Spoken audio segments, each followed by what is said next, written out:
স্ত্রীর স্বর্ণের জাকাত কিভাবে দিবে? স্বামী নাকি স্ত্রী দিবে? স্ত্রীর যদি আয় রোজগার না থাকে কিন্তু স্বর্ণ আছে, তাহলে তার জাকাত কিভাবে আদায় করবে? ভাইরা আমার, স্ত্রীর স্বর্ণের জাকাত কে দিবে? স্ত্রীর স্বর্ণের জাকাত দিবেন যিনি স্বর্ণের মালিক। এখন প্রশ্ন হলো, স্ত্রীর স্বর্ণের মালিক কে? কে বলে স্ত্রী? আপনি দিয়ে দিয়েছেন একসাথে? ঠিক আছে, এদিকে একবার বলছেন স্বামী, আমার ভাই মুফতি মোহাম্মদ আলী ভাই বলছেন স্ত্রী। ভাই, উনি মুফতি মানুষ বলে ফেলছে, আমি কেমনে ওনারে ভুল বলি?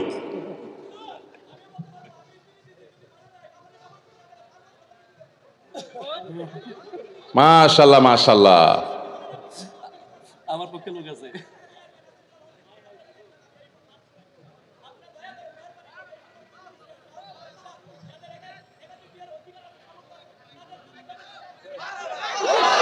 মাশাআল্লাহ।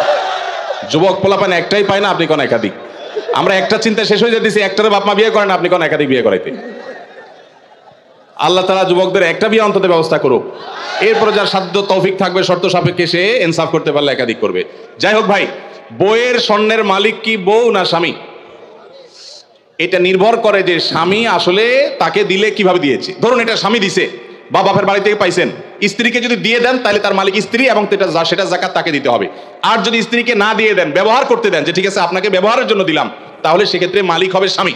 এটা ক্লিয়ার করতে হবে। এখন মুশকিল হলো, স্বামী স্ত্রী যদি এগুলো নিয়ে আলাপ উঠায়, আমাদের দেশে আমরা এত ভালো, মানে অতি ভালো যেটাকে বলে, বউ যদি এখন যায় ঘরে যদি জিজ্ঞেস করেন স্বামীরে, আর বউরে জিজ্ঞেস করেন যদি যায়, আচ্ছা বলো তো দেখি তোমার এই স্বর্ণগুলো আসলে মালিকটাকে, সাথে সাথে সে বলবে, ব্যাপার কি, তোমার মাথায় চিন্তা কেন আসলো, কাহিনী কি, তুমি কি ডানে বামে কোনো চিন্তা ভাবনা করছো, কি ব্যাপার?